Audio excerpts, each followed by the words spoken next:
Sneaky above one. You head sick? Different, yes? Open cage, open gravid cage. Gravitas, thank you, sneaky human. Monsters! Hey, Disgusting! no time to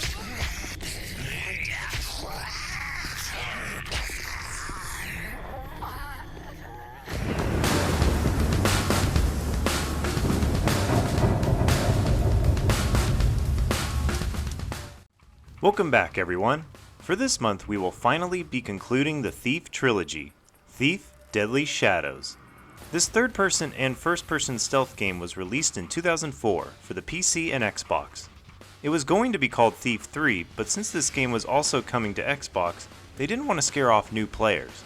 While it is a good idea to play Thief 1 and 2, the developers did a good job making it a separate enough story for new players to jump straight into. There are still plenty of small references to the previous games. The game was published by Eidos Interactive, but this time it was developed by Ion Storm, known for Deus Ex and Invisible War. Looking Glass had shut down, but Ion Storm did hire some of the former developers. However, Ion Storm was shut down just a year later in 2005. Thief 3 plays similar to the original two games, but there are a lot of differences. Some I don't like, and others were unexpected hilarious moments. The cutscenes create this dark and serious tone, but the gameplay makes it feel like a cartoon. It's a mixed bag, but I still love replaying this game every couple of years. As usual, we're going to go through the story, so spoiler warning, what I liked and disliked, and any funny or awkward moments that happened to me during my playthrough. Let's go watch people get murdered in the streets. Taste this.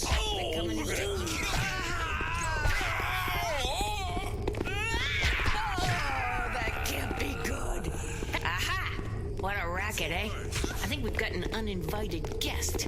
Let's show him the usual. Oh my god, they're just murdering everybody in the street. So let's jump right into the problems I have with the game. I got a tip last night from my fence. Heartless Perry. Right off the bat, we don't get those beginning mission briefings. They always did a good job setting the mood and telling you what Garrett needs to do and watch out for. Now you just listen or read what Garrett is saying. At least Stephen Russell was brought back to voice Garrett. Sounds likely to be valuable. But I'll know for sure when I steal it from him. Now you have multiple tabs to look at: difficulty, objectives, and gear. For the tutorial, you get stuck with normal difficulty. All the missions have easy, normal, hard, and expert. What I dislike about this new system is now every mission has a certain amount of loot you have to steal, but it also changes the AI of enemies. Easy enemies are a joke. You can practically run around and they might see or hear you run by. Playing on expert does make things a challenge, but eventually I got used to running up behind guards and knocking them out. The most annoying part of expert is now you need to steal 90% of the loot and 3 unique pieces of loot as part of your objectives, which became annoying looking everywhere for that last bit of loot. Stealing in the first two games was usually pretty obvious. Most of the stuff you saw was stealable, and you'd learn pretty quick what was junk. However, in Thief 3, most items look the same, but the only noticeable difference is this little shine on them. You can easily miss that little shine and have to backtrack the entire map just to find that last bit of loot. Looking at this screenshot, can you guess what items are valuable enough to steal? Did you say these cups? There's so many instances of these, and I wouldn't be surprised if people just picked up everything they came across just in case it was something to steal. I really think stealing loot should be an option, not a requirement. The incentive to steal loot is already there. If you want to buy more equipment for the next mission, then you better keep your eyes open for loot. But no, the game makes you decide on stealing less loot but dumber AI, or tougher enemies but now you're playing scavenger hunt. The only thing that surprised me for PC is the missions are broken up into 2, sometimes 3 areas with transition clouds. I understand these were limitations with the Xbox, but you would think for PC they wouldn't need to do this.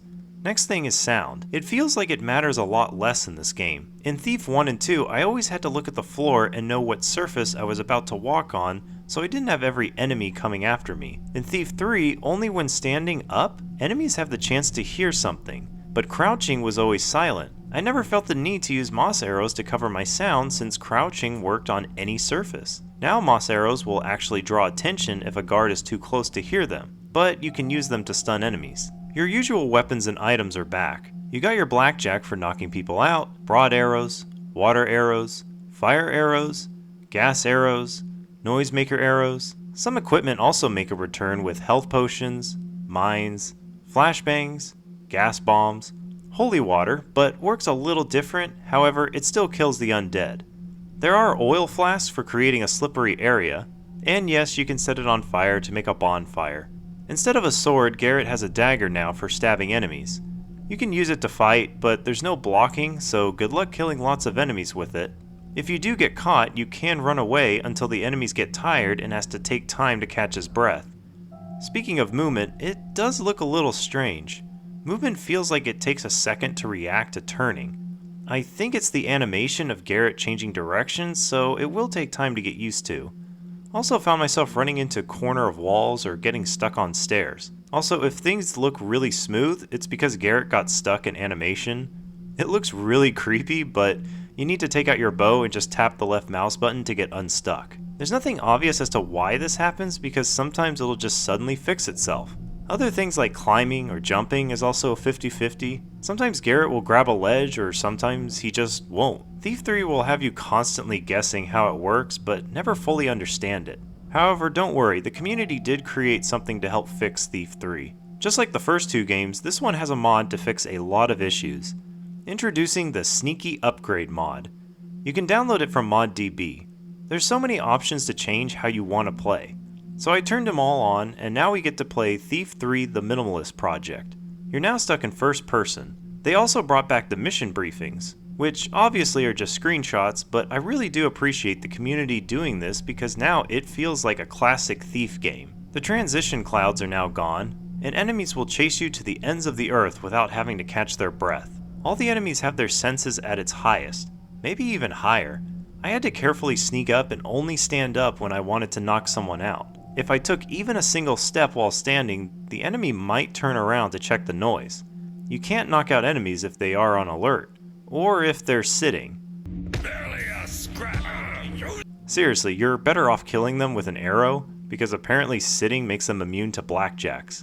In the settings, instead of difficulty, you get playstyle.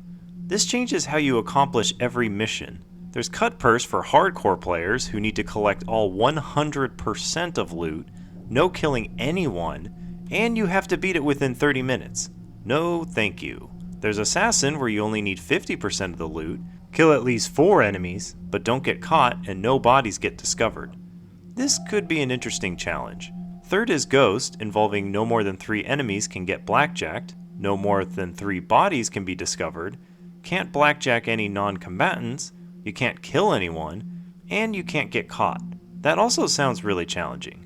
Lastly, there's Thief, which has no loot requirements, no killing or knockout restrictions or requirements.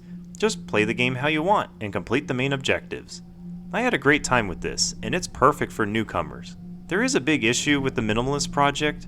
Sometimes the game crashed when I entered Stone Market Plaza. The only solution was to reload a save and hope you went far enough back to not have this bug or glitch happen. At one point I was soft locked from beating the game, so I turned it off and reloaded an old save from years ago when I played this game to finish where I left off. Playing in third person again really does feel like cheating. Not having to expose myself and see the guards make this less intense. So I hope they fix the issue at some point because I almost cried thinking I was going to have to start all over again and speedrun through the game just to catch up. Now on to gameplay. In the normal version of Thief 3, you'll start with a tutorial mission. It's on rails, so be prepared for the game to pause on you for information to read. You can't go off track, otherwise it resets you. They really want to make sure you understand the game. Still, overall it does a good job teaching you the basics. Then we jump straight into the next mission, which feels like the classic first mission from Thief Gold. Once you complete your objective and get back out, now we get to the unique part of Thief 3. Garrett returns to his apartment, then after knocking out the security guard and looting his neighbors and landlord, we get to an open world. Well, open city is more like it. There's not a whole lot to explore, even though the map makes the city look gigantic. Not all sections of the city are open to you yet. As you progress through the story, more sections will open up. Still, there are areas to explore and people to eavesdrop on. Some might give you information for valuable loot to steal somewhere in the city. Maybe unique interactions, like here I stole the gold before the hired thugs got paid, so they assumed they were getting cheated. The city does feel alive at times, when NPCs are spawning and walking around. Of course, Garrett can steal the loot right off of them, however some might need to get knocked out or killed for their jewelry to drop. Watch out for the City Watch because they will recognize Garrett and will attack him on sight. If Garrett is killed, he gets taken to jail. It's an easy prison break mini mission. Just wait for this dumb guard to get too close and steal his keys to get out.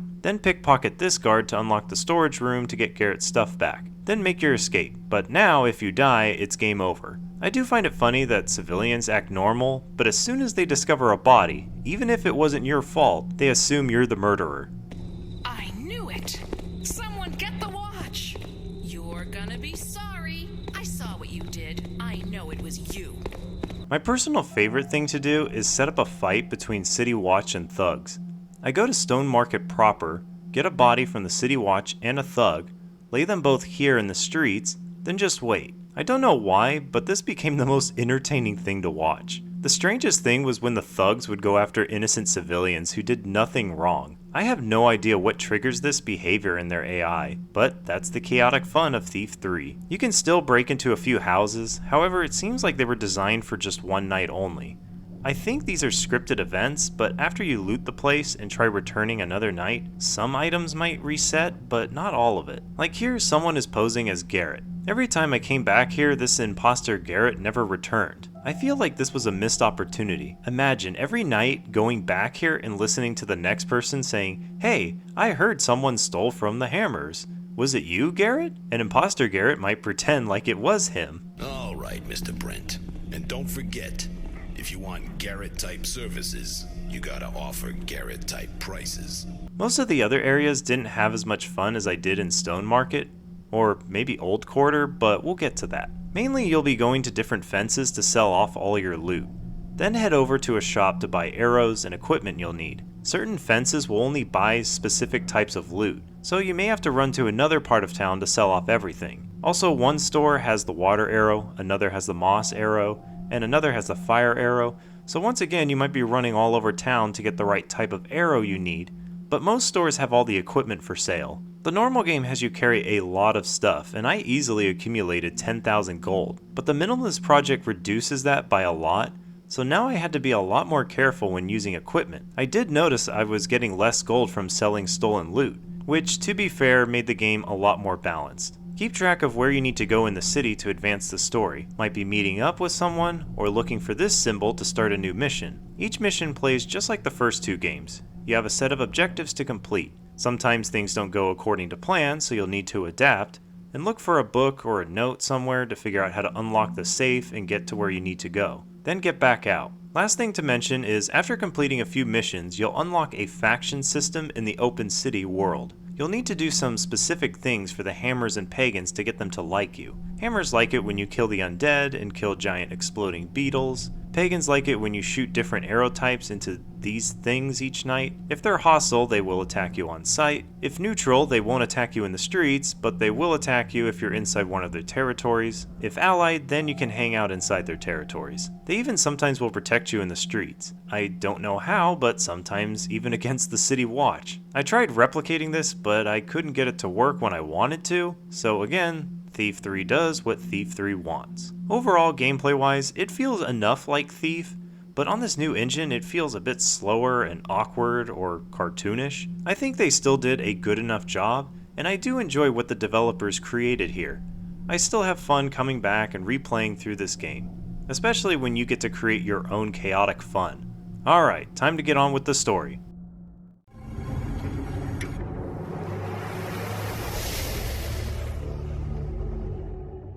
We start off with the tutorial mission. Garrett says he got a tip from his fence, Perry, about Lord Julian being seen entering an inn. He has a big bag with something valuable in it, so Garrett is going to sneak in and steal it. He'll sneak past guards and get into Julian's room, but he's not there, so you'll find a note from Morris the cook, telling Julian to meet him in the Lancaster room. So head over and steal the bag. Garrett does listen to the conversation they're having about Julian planning on breaking into a castle and taking a Bloodline opal. The cook offers to help by opening a side door when the lion's head torch goes out. Make your way back outside to end the mission. Overall, it's still very linear, and that's because this level was designed to teach players. At least you have more control over what you want to do, such as kill every guard you see, but there's not much else to say. Still, it's a simple quick mission to get familiar with the controls.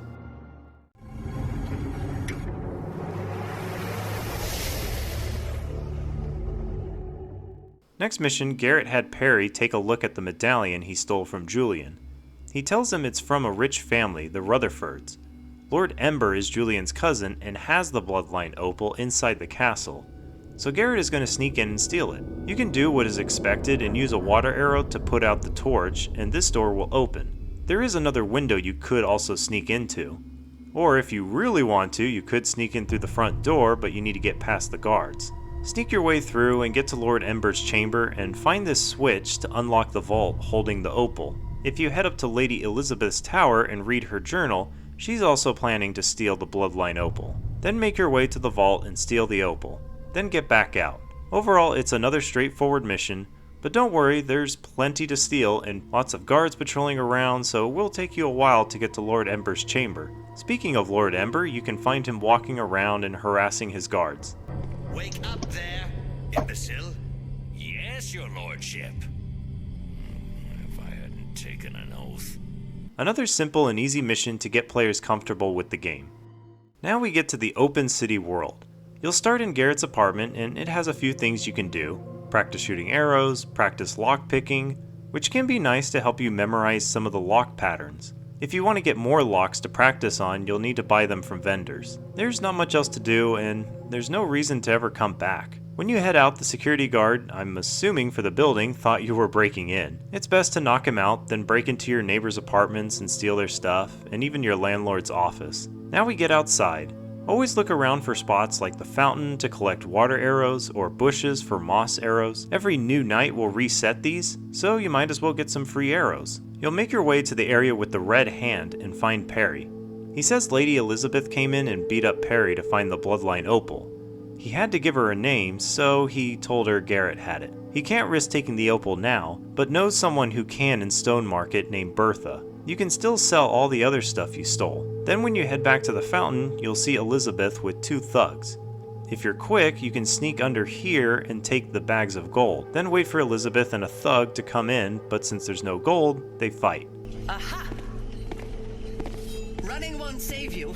I can run just as fast as you. Oh, by the way, you can zoom in with your robot eye with the arrow keys. Just take out the guard, then run by to get into Stone Market Plaza. You can explore and find Imposter Garrett. When you're done, go here to the Stone Market proper. You'll see 2 thugs discussing about ambushing a Hammerite cathedral. You should sneak up to this thug and steal the map. You'll need it for later. There's also this strange fish creature in his jail cell. You should let him escape and watch him run around and get killed. Make sure to grab the map in his cell. You will also need this for later. Then make your way to this back alley and click on this door to find Bertha. Sell the opal to her, and she'll give you a letter that was dropped off for Garrett. Leave and just wait for a bit, then the letter will appear from Keeper Artemis telling Garrett to meet him in Stone Market Plaza over by this gargoyle statue. You could go straight there, but why not have some fun watching people get murdered? When you're ready, head over here and a cutscene will trigger. Artemis arrives and tells Garrett the Keepers are willing to let him come listen to the prophecies as they are read by their interpreter, Katika.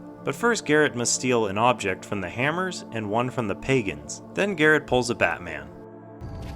Garrett? Garrett. You now have 2 missions to choose in whichever order. Since the chalice was close by, I decided to do that one first. Go to Stone Market proper and click on the entrance with this symbol.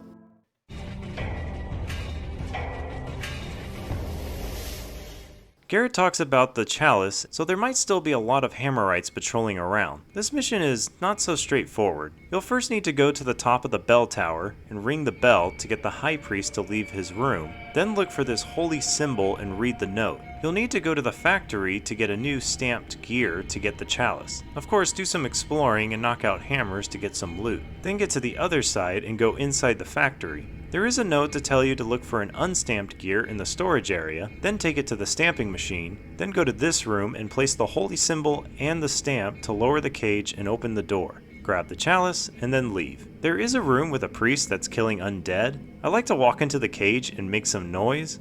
Once he walks inside, I activate the trap. I should mention the priests are ranged attackers, but need their wand to cast spells. When not on alert, you can easily sneak up and steal their wand off of them. Now they act as a normal civilian, and will go and get help if they're in trouble. Overall, this was a fun mission. It felt pretty open with the church in the middle, barracks to one side, and a factory on the other, but it's not quite as big as I remember it to be. However, it's still fun and memorable. Garrett returns to his apartment. It's a new night, so everything resets. There are a few new conversations in the city, which is nice. It makes me want to explore the city again before the next mission and see what's going on. When you're done, go to South Quarter and find this well with the symbol.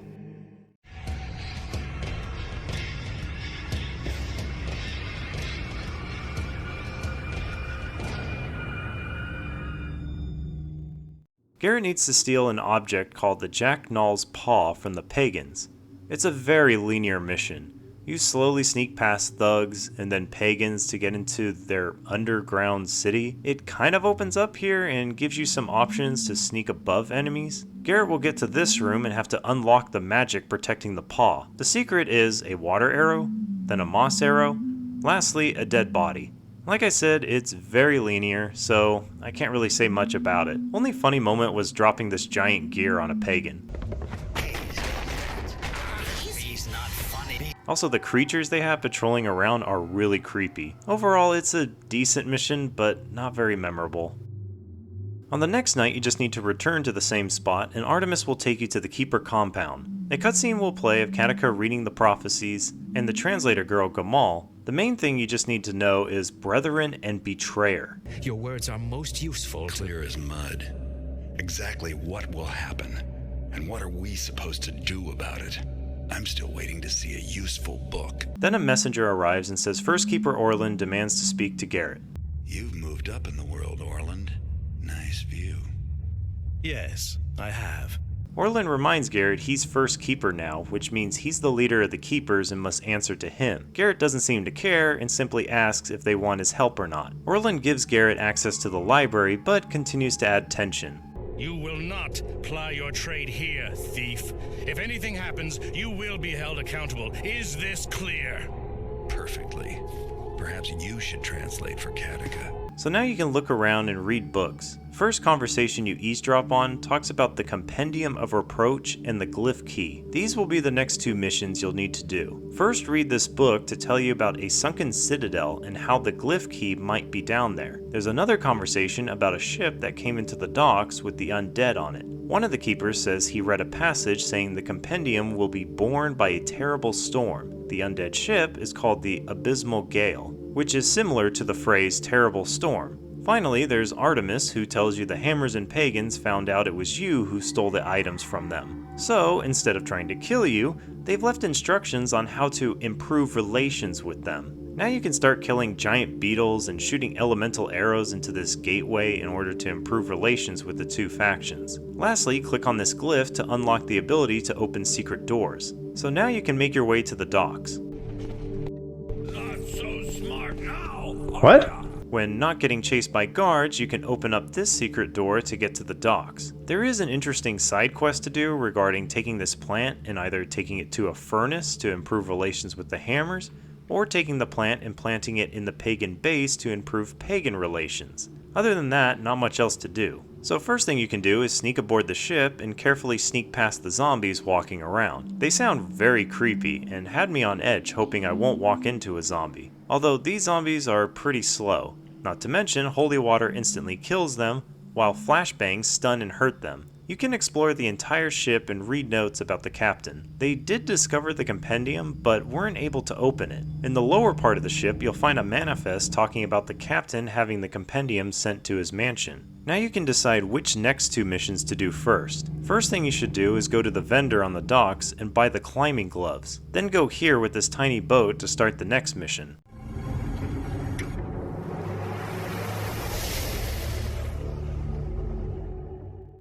Garrett talks about the information he found on the ship and believes the compendium is at this mansion. First you'll need to sneak past some guards in the caves. Remember, blackjacks don't work on sitting enemies. If you bought the climbing gloves, you can climb this wall up to a balcony. You'll find two servants looking for a telescope to steal. Make your way through the mansion until you find the master bedroom. You'll find this journal entry from the captain. about a message that was recorded on a Mechanist machine. Basically, he will say he left some coin and a special item in his secret room. You'll need to go to his study room and find a small switch to activate the door, which looks like this room, but no, this is where the secret door is.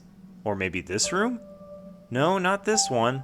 Apparently it's this room, and under this desk is a button. I think they needed to be a little more clear or obvious because it took me almost an hour to find this damn button. Makes me think that this was a thing for video games back in the day to get players to buy the strategy guide because they would get stuck and they needed a little help, before the internet had tons of forums to help you out, or YouTube. Anyway, quickly go back to this room and get to the secret room, and you find the compendium. Overall, I really like this mission. It's a big mansion with lots of guards patrolling around.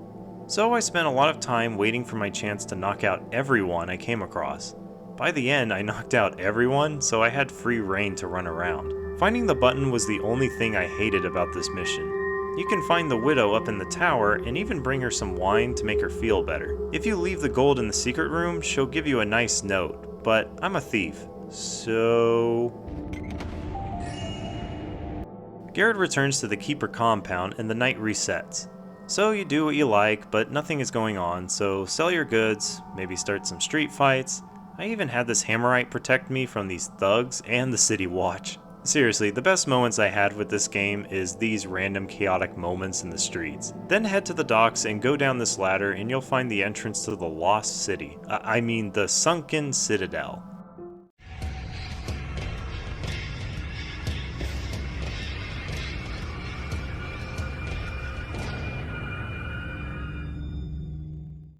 Garrett talks about finding the Sunken Citadel, based on the journal he found from Keeper Rafi. He should still be down here, but he's unlikely to still be alive. However, he must have left signs or notes around. You'll come across tall fish creatures with giant swords, like the one from earlier, and also giant rats. Good news is the rat people and fish people will try and kill each other. It's a pretty linear map, but you can get lost down these long hallways and small rooms. Just follow the red symbols left behind by the Keeper. I just kept moving forward until I found this journal about a crown, so now you also need to steal that. Unfortunately, I was spotted, so I had to do some running. Then I came across a Pagan for some reason.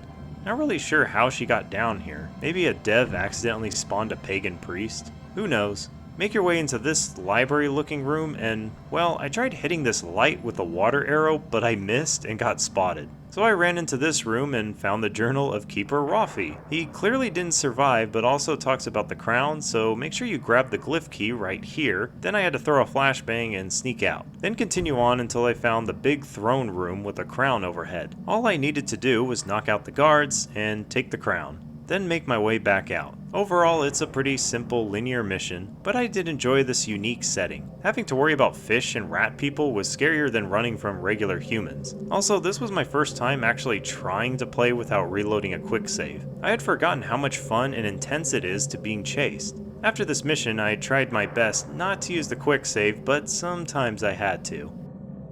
Garrett returns to the Keepers, and now Katika begins reading the compendium. She finds a passage about when the progress of time ceases, the evil ones will be pointed out for all to see. The Keepers then think they should wait and see what happens. Garrett thinks they need to find out now, but Orlin laughs and asks how he's going to stop time. Garrett thinks it has to do with the clock tower and suggests to go and find a way to stop it. Everyone thinks it's a crazy idea and will only make the Hammerites more angry since they're the ones running it. I'm not going to sit around doing nothing. That's your job. Fool! I forbid you to go to the clock tower or to interfere with the prophecy in any way. You forget. I don't take orders from you. Once again, you can explore, but I didn't find anything new. So when you're ready, you'll need to go to the Stone Market Plaza and go to this area. The entrance is up there, so you'll have to get the climbing gloves from the vendor in the docks if you haven't already.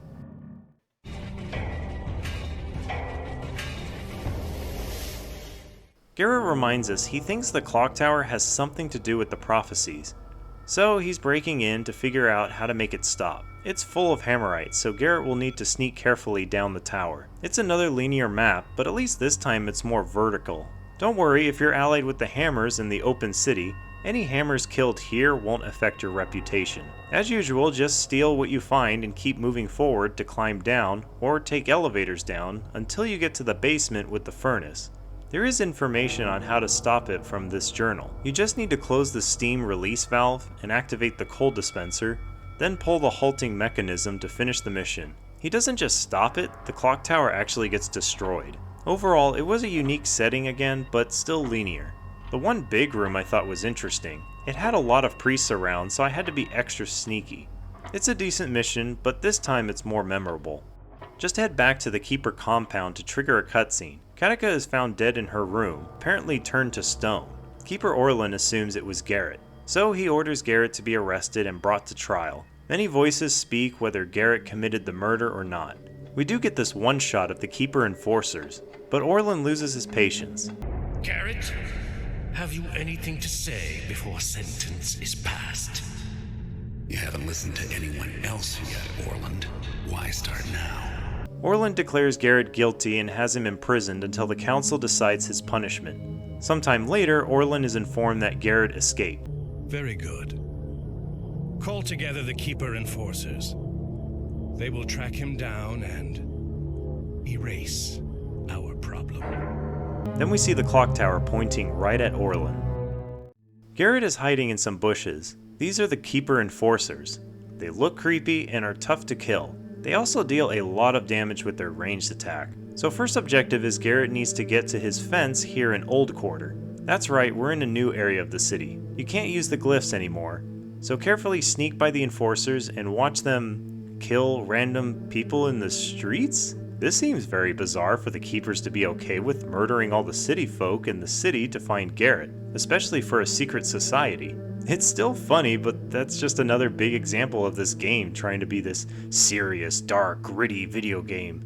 But watching this goofy gameplay really takes you out of the moment. Die, malformed beast! The righteous are always victorious. Anyway, head up these stairs and pick the lock to find out the fence is dead. I guess Ramian isn't going to be much help after all. You can take whatever you find, but look for this note saying to return to Garrett's house. So carefully sneak to South Quarter and get into your apartment to find a dead Keeper and a cloaked enforcer. I tried to see if I could get the security guard to fight the enforcer, but obviously he couldn't see him, and the enforcer ran at me, so I had to gas him. Now the security guard thinks Garrett was the murderer. Head inside and find another note, telling Garrett to go back to Old Quarter and meet with his friends and allies in the graveyard at Ironwood. Continue to try to avoid the enforcers. Oh, come on. F you, dude. And head back to Old Quarter to the Hammerite Fort of Ironwood. A cutscene will play in the graveyard where Garrett meets up with some Keepers who believe he's innocent. Garrett says Orlin must be the brethren and betrayer and thinks he knew Katika was onto him, so had her killed, and thought he could frame Garrett for the killing. The Keepers aren't convinced it's that simple, but they think the clock tower arrow was pointing more so at the Keeper library. They mention Keeper Artemis has also gone missing, and Orlin has sealed all the glyphs. So Garrett decides to go to the Keeper compound and find proof that Orlin is guilty, and then pulls a Batman. Garrett? I take the shortcut to Stone Market proper and watch the chaos unfold. But when I try to go to Stone Market Plaza, the game crashes. So I had to load up a save all the way back to the start of this night, and quickly run through it all again, and this time it seemed to fix itself. So I head to the Keeper entrance, but obviously the glyph won't work, so just climb the wall to enter from an open door above it? That seems really bizarre, but okay. However, once inside, it's even more bullshit. There's a guard right by the entrance, and he never leaves. So dropping down will always make a noise, but I'm guessing I'm supposed to be able to climb down, but I could never figure out how to do that. So I just did this. What? I heard that, you know, quite clearly.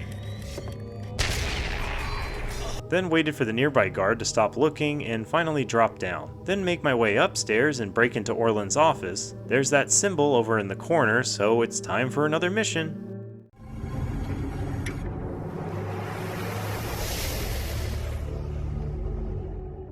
Garrett explains how he needs to look around and find any evidence in Orlin's quarters, and check out the murder scene for any clues. There is another objective to find Artemis's room and look for any clues to his whereabouts. First area is pretty unique, a tall tower to climb and affect the voting going on in the Grand Hall. You can affect the voting by listening to the issue and listening to what the keepers vote towards. 2 will always vote yes, and 2 will always vote no. But of course, you can take out the keepers you want to ensure a yes or no. However, with the sneaky upgrade, the vote will only happen once, which is realistic. Otherwise, in the normal version, they will keep having the same voting session every couple minutes. Once you're able to sneak deeper into the compound, now things open up a bit. I would start on the left side and make your way into this room, which is Artemis's room. Read his journal and make sure to grab this keeper ring in the tiny corner of his chest.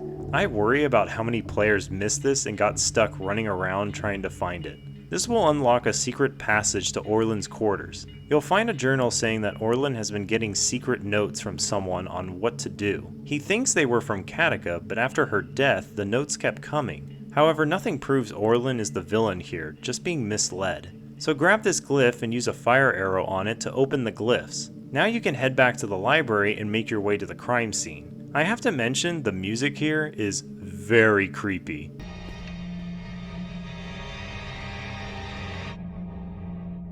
I really hate that music. It makes me think there's a monster wandering around like I'm playing Amnesia again. Then in one of the rooms is a note telling Garrett they know he's there. So make your way to the Hall of Statues and a cutscene will play. Garrett waits in the shadows until someone comes in. Sounds like an old woman. She begins casting a spell and brings the statues to life. She tells them to look for Garrett and kill him, then uses a glyph to teleport away. So now you need to carefully sneak your way out. Just be patient and slowly make your way to the exit and leave. In the debrief, Garrett says the only person he thinks that might be able to help him is a Hammerite named Inspector Drep.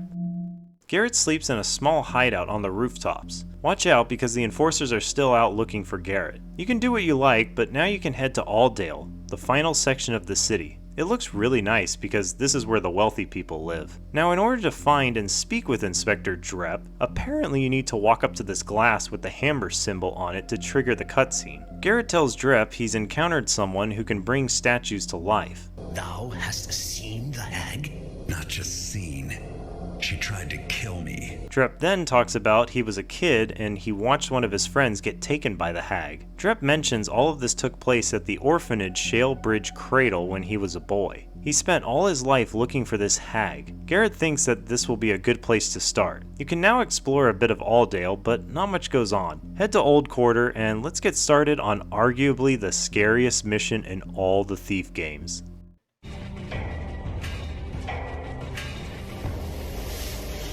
Garrett doesn't know much about this mission because he doesn't know what to expect. All he knows is this place used to be an orphanage, then converted into an insane asylum. But a fire somehow started and burned the entire place, and now no one dares to go inside. Your only objective at the start is to find information about the hag. This mission makes it on most people's list of scariest video game levels. And I'm not surprised by that. The beginning has you explore and no one, or so far nothing, seems to be here. However, you get this feeling you're not alone in here. The creepy atmospheric sounds you hear makes you wonder if it's just ambience or something is around.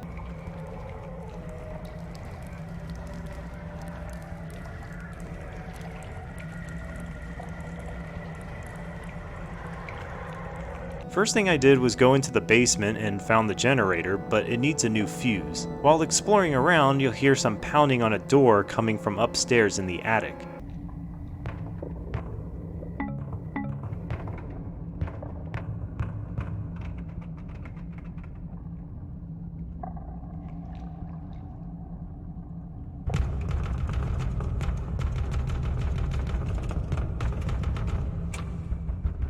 You'll find a spare fuse and a picture of a girl that looks like that translator girl, Gamal. She looks familiar.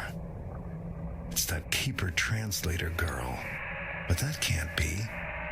This portrait must be as old as the building. I can hear you breathing. Nobody here in the cradle does that anymore. So, just like in Thief 1, you had to help a ghost on a scary mission, so here we need to also help a ghost. First thing is to get a bottle of her blood from the basement, so head down there and get it. This one must be hers. It's still warm. great. Remember to turn the power on while you're down there. Then take the bottle to the front entrance. There's a drain pipe to toss it into. Now we need to go deeper into this place and get our nightgown. I also realized I don't have a map of this place, which means I have to explore and remember where everything is. You see something run by. Now you know someone or something is here. There's a patient log on the desk here talking about the patients. This will be important later on. Before walking down this hallway, I got a very close encounter with these things. They were the asylum inmates, but now are called puppets. Very creepy looking, and the unnerving twitching they do really makes hiding from them intense. One thing I noticed was when they were nearby, the lights begin to flicker. Also, a lot of doors had locks on them that took a long time to pick, which makes things even more intense when you can't check to see if a puppet is coming. There are many rooms that house the patients, but the one with the telescope in it has some bricks that look strange. So go over and remove them to find the nightgown. Now you need to take it to the furnace in the morgue. So make your way back to the lobby, then go through this door and find this elevator to take you down to the furnace. You did it. My nightgown's gone. Now you need to find her diary, but there's no way to find it since it was burnt in the fire. So now you need to go into the memory of one of the patients. That involves finding out what they liked and putting it where it belongs. So head back to the White Hall and find something like the silverware, and the ghost will tell you where it goes. So right next to the door is the mess hall. Now things change up a bit.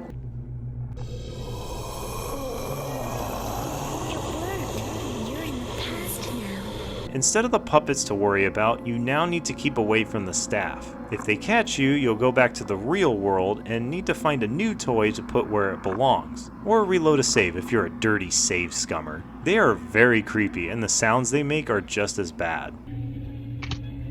Oh god. Oh god, that's scary. Huh. Sorry, I got a quick save. I am not... I can't do it. You lose all of your items and weapons to use, so stealth is key. The diary is in the nursery tower, but the staff are in new locations and patrol different routes. There's one that guards the nursery, so I made some noise to get him to leave. Then made my way up and had to carefully sneak to this bed and grab the diary. But before you leave, you should go all the way to the end and read the note on the podium to complete the hag objective. I unfortunately made this mistake, so get back to the morgue and destroy that diary. Now you need to clean the bloodstain back in the attic. You'll need to go to the treatment room and find some dissolution serum to clean it up. It's in the way back of the asylum, but once you're back there you'll find this staff member walking around and just need to get close enough to grab the serum. Then start heading back to the attic. Oh Jesus! Oh right, there's staff in this area now. So carefully sneak your way up to the attic and clean the bloodstain. Good, now we can finally get out of this place. You did it! The Cradle can't remember me anymore. We can leave now. Meet me in the lobby.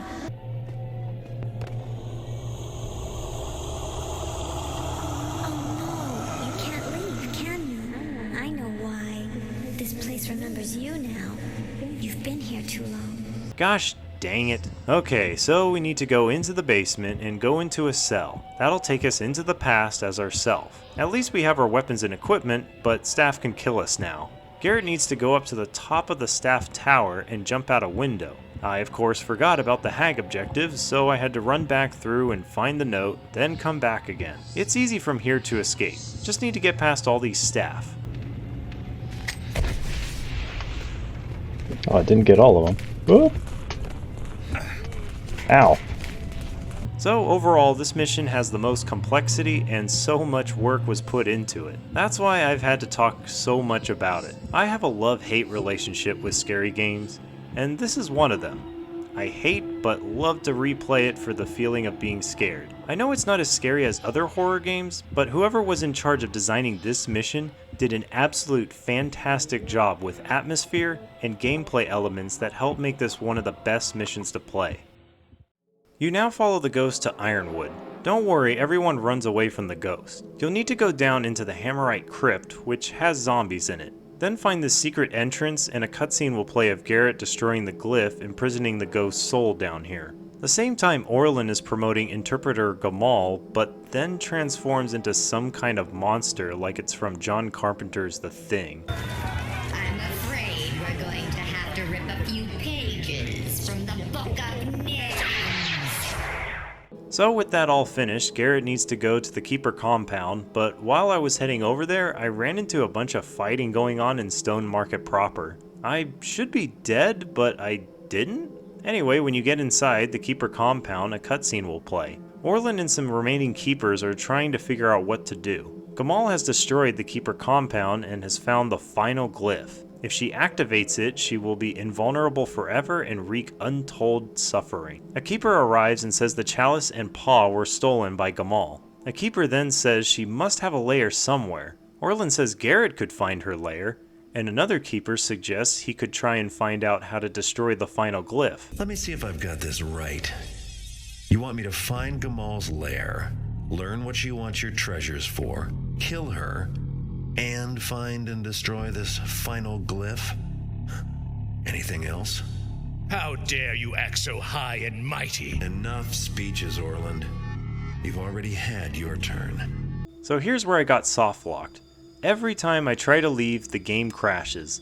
I tried to go back further with different saves, but it didn't work. So I disabled the Minimalist project and reverted back to the normal game and resumed where I left off. So head to Aldale and go to the Pagan area and you'll find a note on the ground talking about a monster in the canal, which means you need to go to the pump station and lower the water, but the Pagans have tree roots over it so you can't open the door. Head back to the Pagan area and steal this amulet. Now the door can be opened and drain the water. Garrett is now inside Gamal's lair. There's lots of statues wandering around.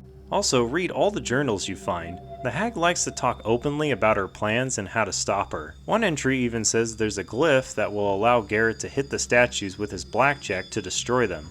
Firstly, you need to find the chalice, which is here, and then the paw, which is here. Then climb this wall and get up here and find Gamal's secret library. A cutscene will play of Garrett looking at a map, and then hears footsteps. It's Keeper Artemis. Garrett puts all the pieces together of where the artifacts go and where in the city. No. The books are very clear on that. She intends to destroy it. When she has all the treasures, she'll have the power to do just that. The last glyph is the only thing she fears. Well, that and you, my friend.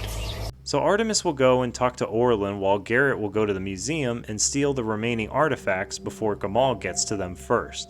Right, I'll keep that in mind. Artemis? So that's what that feels like. With the power of the glyph, you can take out the statues now. Just make your way out and head to the museum. The entrance to the mission is down this hole, so make sure you are ready before starting this final mission.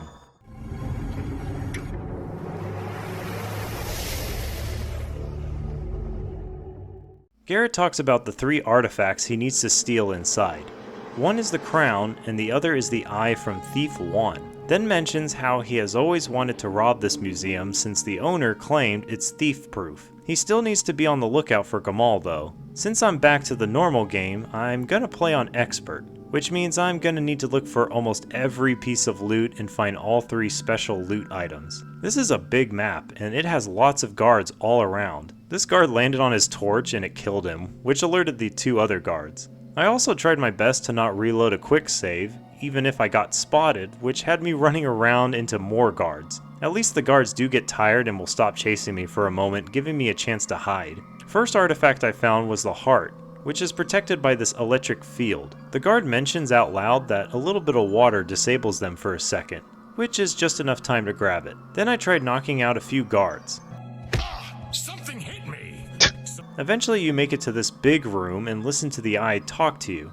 It says to go down there to listen to it, and it'll tell you how to bring it out from the basement. Come down here where I can get a better look at you. All you need to do is just find these stairs and go all the way up to this office and walk out here and hit this switch. The eye will keep circling around, so just grab it when it comes around. Finally, the crown is on the other side of the museum.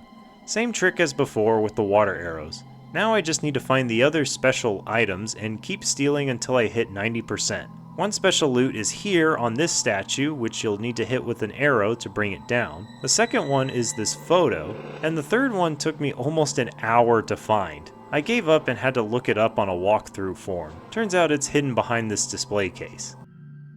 Really? Really? That's where the special loot was? Behind this case. Now I can finally get out. Overall, it's still a fun mission, but the 90% loot and 3 special loot is the reason why I never play this game on Expert. It's just not fun and feels tedious. Even if it helps get me to visit every inch of the mission, it's not worth the effort. But I still really did like the design of this mission a lot.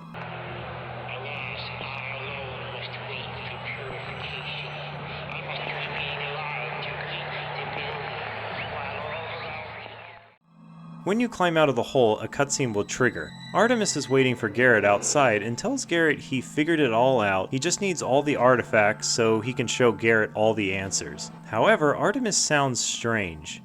I have figured it all out, Garrett. The artifacts. Give them to me.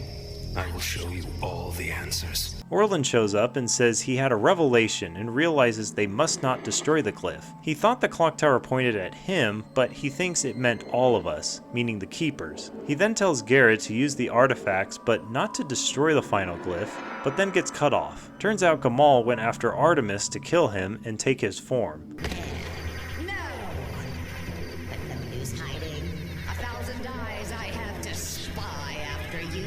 Now that Orland is dead, it's up to Garrett to place all the artifacts where they need to go in order to activate the final glyph to stop Gamal. So the city is in chaos. Gamal will always patrol around the area you need to go and place an artifact. She's unkillable and doesn't react to any of your equipment. She does have her statues patrolling around as well, but magic seems to be the only thing that damages them. Here in Aldale, you need to go here and place the heart. Next, I go to Old Quarter and make my way into the graveyard in Ironwood. Gamal is patrolling around, so I use a noise arrow to get her away and place the chalice. Then head to the docks where Gamal personally guards the next spot, but lucky for me a guard was attacking her, so I just ran up and placed the paw. Then running back through Old Quarter into Stone Market proper and watched the real chaos unfold. There was like 5 factions fighting each other. Pagans, Hammers, Thugs, City Watch, and Gamal. However, Gamal always wins.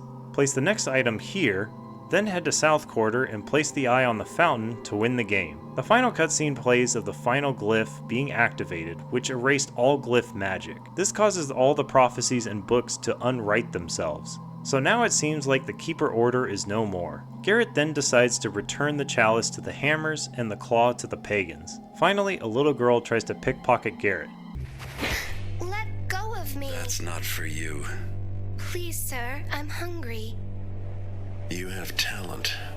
It's no easy thing to see a keeper, especially one who does not wish to be seen.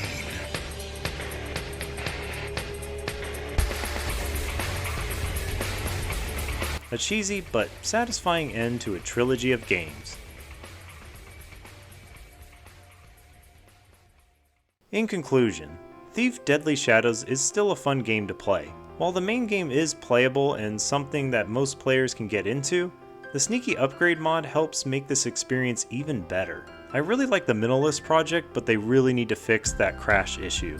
The story of this game is also great, and I love how each game had a different faction become the main antagonist for Garrett. First it was the Pagans, then the Hammers, okay well Mechanists, but they were basically the Hammerites, and now the Keepers. Thief 3 does feel like a little bit of a repeat of Thief 1 at times, but I think it's well paced and has its moments of red herrings and surprises. As I've said many times, this cartoony gameplay makes me laugh. I do feel like the game was rushed, and there was only so much time the devs could do about fixing these awkward moments. I'm still curious about how the AI works, because I don't know how I got Hammers to attack City Watch or Thugs killing innocent people. It still makes me laugh every time.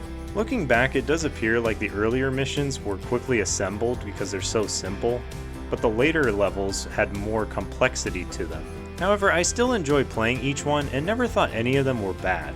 So I recommend checking this game out on Steam or GOG, and then installing the sneaky upgrade mod to improve the experience. I'm glad to finally have gotten through all 3 games and made retrospectives on them.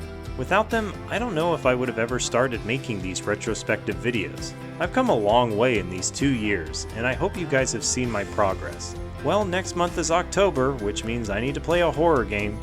See you then. Thanks for watching. I hope you enjoyed the video. Please like and subscribe to help grow my channel. Let me know your thoughts in the comments and check out my other videos. Thanks again, and I'll see you in the next video.